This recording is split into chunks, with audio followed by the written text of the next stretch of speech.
Hey everybody, Hoosier Jedi here with another review for you. This time talking episode 18 of Gotham called Everybody Has a Cobblepot. And all in all, I thought this was kind of an uneven episode. Basically, the stuff involving Gordon was fairly good, but everything else was, frankly, kind of dumb.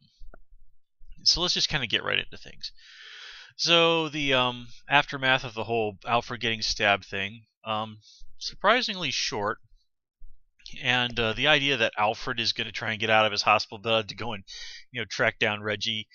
This is in a way I think kind of a call forward to the way that Batman will, even when he is ridiculously injured, and will go and show no common sense whatsoever, and go out and do something that will probably get him killed, and yet he will still manage to save the day.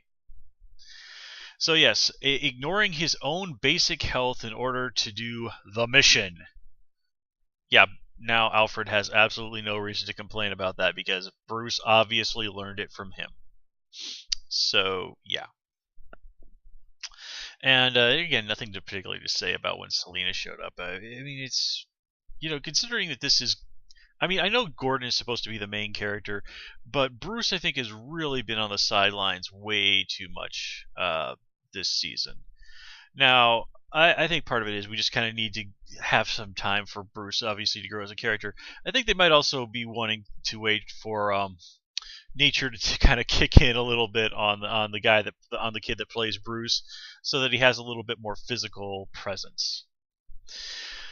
Okay, so let's hop on over to the island where Fish Mooney is, and we do learn indeed that she is on an island somewhere and not locked up somewhere in Gotham, which certainly does make things interesting. Now, in interviews that came out recently, Jada Pinkett Smith said she's not going to be a full-time character on Gotham in Season 2. But she sort of leaves the door open like, well, you never know. Like, Gotham is a show that's full of surprises. Now, I've kind of been thinking that Fish Mooney might not survive Season 1. Now I have the feeling that she might, and they might just be kind of keeping her as a threat sort of in the background, I guess you could say. Just sort of because I don't really think she's going to be in a position within, Gotham has 3 episodes left, 4 maybe, to gain enough power in any significant way to come back to Gotham and be a real threat to either Falcone or Penguin. However, if she manages to take down Dollmaker, she has a place where she can, have access to resources and people and stuff, and then sort of have her building her power base off on this island for an eventual return to Gotham to pay back Falcone and Penguin. Well, I think that's workable. Jada Pinkett Smith may have decided, this is just kind of a fun thing to do for a while. Maybe she wants to go back to doing movies, whatever, and then have her bring her back for a story arc next season when her schedule permitting. And that seems, I think, a fairly realistic interpretation of what might happen based on what we know from behind the scenes. But anyway, talking about what's going on in the show. So her getting that blue eye from the comics, that doesn't ring any bells for me. I mean, remember, Fish is an original character from the show. So, but again, there's no character that really is like that, or at least that jumps to my mind, who is in any way similar to her. And this episode, we find out that I was wrong last episode. Jeffrey Combs is not going to turn out to be the Dollmaker after all. It's this other actor, Colm Fury, I think his name is. Combs something or other. And he plays Dollmaker, a very personable fellow, but also a very scary guy as well. And Dollmaker does take his brief stab at intimidating Fish, and she's having none of that. She's has a pretty good understanding of the situation that she's in. The thing is, though, that his reaction to this whole situation is dumb. We see him that he's performed these crazy ass experiments on the administrator. And okay, I think that shot right there with him screaming and stuff, that's why they brought in Jeffrey Combs, because that's some Reanimator stuff right there.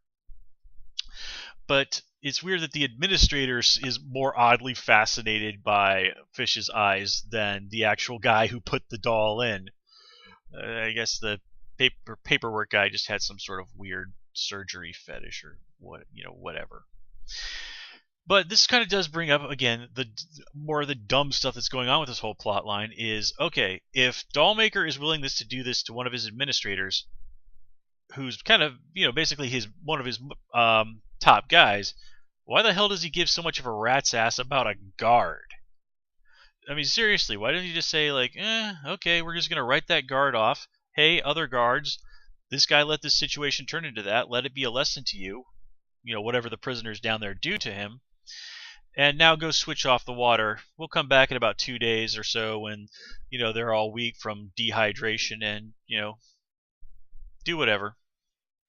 And, here's the other thing. Okay, you're keeping these people because you want to carve them up and take their organs. Why in the name of God would you be keeping them in horribly unsanitary conditions where there is nothing to prevent them from murdering each other if they feel like it? I mean, this is just stupid on so many levels. I mean, I donated blood the other week, right? And they asked me all these medical questions, and they checked my blood for all kinds of stuff, at the hospital for after they take it. In fact, I even got a call. Apparently, they'd accidentally left off a medication that people might have reactions to. So, off the little questionnaire that I had to fill out. So somebody from the hospital or the blood donation place called me up and said, well, hey, are you currently taking this prescription medicine? And I'm like, no, I've never heard of that. And they're like, oh, okay, thanks. So, again, this guy is a doctor and apparently a really brilliant surgeon, but he doesn't seem to understand basic sanitary practices. I mean, especially, you don't want people, getting diseases because that's going to impact their internal organs. Okay, that's why if somebody has like jaundice or something, yeah, maybe they're not the best candidate in the world for a liver transplant or something like that. I mean, if you can pull off, creating your creepy Dollmaker Island, I'm sure you can get some guys to come in there and build some little jail cells with toilets, individual size, down in the friggin' basement.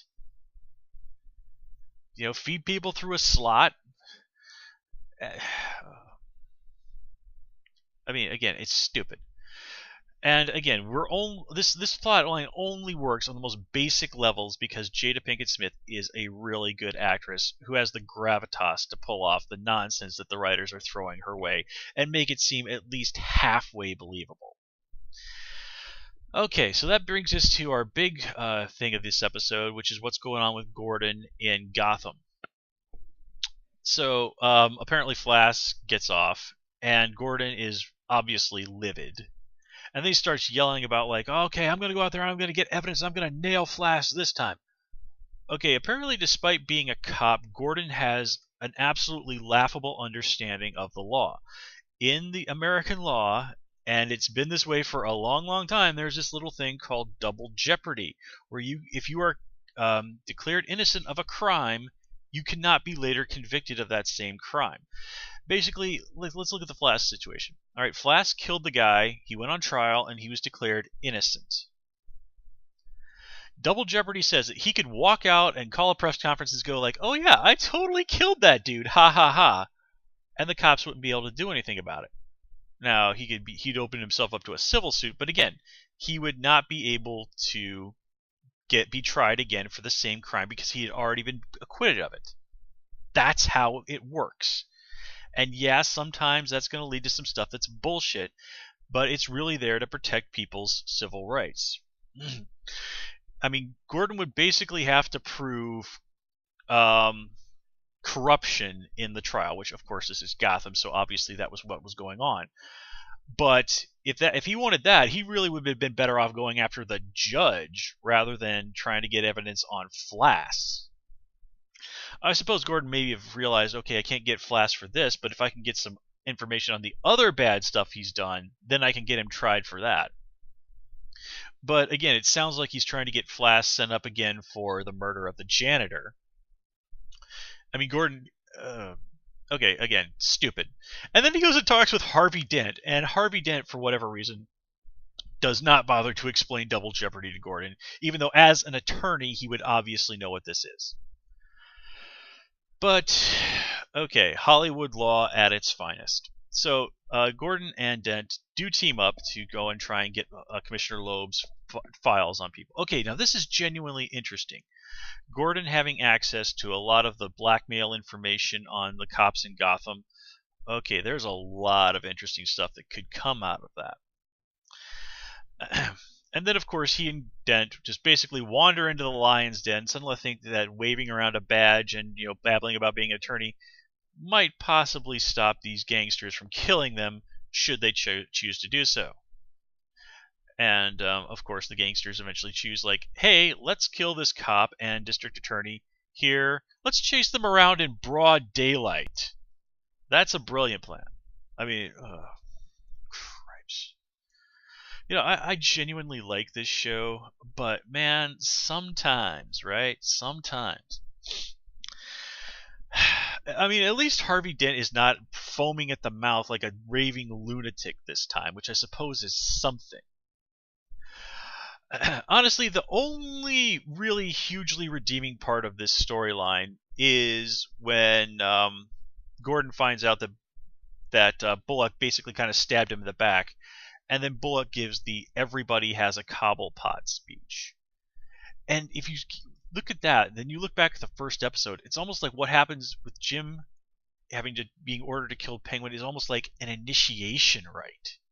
I mean, like Bullock points out, like something like a third of the cops in the precinct have murdered someone on orders from someone else, and he even says, like, basically, like, the guy he worked with, his partner, put a gun to his head and said, if you don't go and kill this petty mobster, I'm going to kill you. And again, Bullock even said, I was under orders that if you didn't kill Penguin, I was to kill you. So again, this goes a long way towards explaining just how things got so bad in Gotham. It's still completely freaking ridiculous, but it explains a lot. And of course, anybody who didn't go with the program would have either ended up dead or would have run screaming from the hills to get far away from Gotham as possible. And I suppose also having those blackmail files would make it so that anybody who had done that stuff couldn't say, like, man, screw Gotham, I'm moving to California. Love could be like, you're not going anywhere. I want you right close by where I can keep an eye on you, or you can, stay here in Gotham in a prison cell. Anyway, I mean, that was also, kind of give Colin, whatever his name is, some serious credit. He really did some great stuff with Bullock as a character this episode. Oh yeah, nothing really particular to say about Riddler this episode. It's just like, Eddie, seriously, man, she's not the only chick in Gotham. Go find somewhere else. Get an OkCupid account or something, man. But anyway, kind of coming back to what's going on with Gordon and such.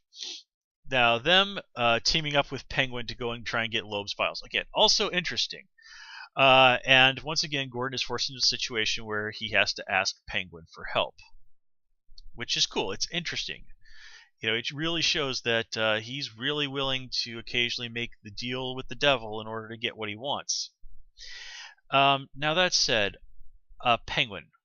What in the hell is with Penguin's haircut? I mean, have you noticed that it has changed recently? Before it was just kind of a crappy haircut. Now it basically looks like he has an emo haystack living on his head. I mean, what in the hell is with that haircut?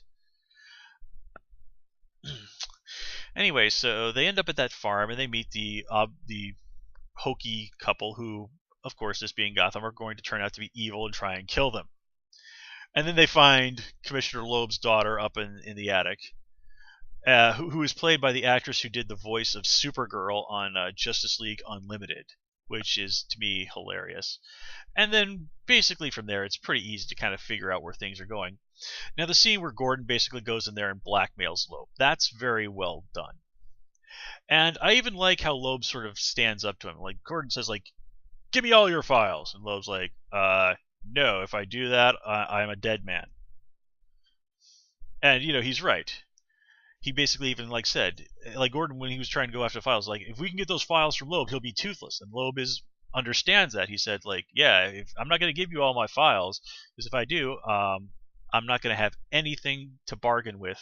I'm not going to have any power over anybody. And, yeah, All those cops he's screwed with over the years, Falcone, they're gonna him. And again, Gordon walked in there basically demanding the moon. And again, flat out demanding something that Loeb knew would get him killed, and probably Gordon realized would too. So it's not really a surprise that he opted to say no to that. But at least Gordon did manage to get Bullock out from under the bad guy's heels. And at his core, for all his flaws, Harvey Bullock is a decent guy. You know, Harvey is the guy who is what Jim Gordon could have become if Gotham had really gotten its teeth into him. You know, we've seen Harvey do more than his share of bad things, but here we also get to see that Harvey is, as much as he is a part of the system, as much as he is a problem, as much as he is an abuser, he too is also a victim of Gotham as well. So that's really nicely done. I really like how that was presented. But now at least Harvey is out from under Loeb and by extension Falcone's boot, and he's gonna have to be pretty darn grateful for that. So now he's really in a position where he can fully stand beside Gordon, and they can start kicking ass and taking names and maybe make a little bit of a dent. Of course, I seriously doubt that Captain Essen is going to be of the slightest help in this situation, because she's already said, after saying she would back Gordon, there are some people in this town that you just can't go after. Screw you, Captain Essen. Anyway.